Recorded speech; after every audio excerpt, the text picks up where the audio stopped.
आरोपी को मिल गई है, तो क्या इनकी बेल खारिज की जाए। यूपी सरकार, दिल्ली सरकार से हमारी यही मांग है। हम सुप्रीम कोर्ट का दरवाजा खटखटाएंगे।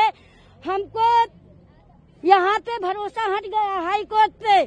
सुप्रीम कोर्ट का दरवाजा खटखटाएंगे, हमको न्याय मिलेगा। न्याय का भरोसा है। मेरे वकील जाएंगे, सुप्रीम कोर्ट जाएंगे, वहाँ पे नहीं मिलेगा, दूसरे देश में जाएंगे, पर हमको भरोसा है कि हमको न्याय मिलेगी। हमको न्याय मिलेगी। इनकी बेल कैंसिल होए और मेरे पति का जितने दोषी है सबको फांसी की सजा होना चाहिए।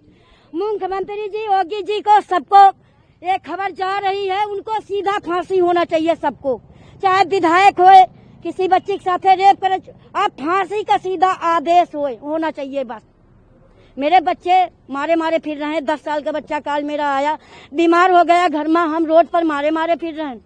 अरे वो तो बच्चे हैं, वो तो उनकी बेटी वकील हो के जज की बदली करा रही है।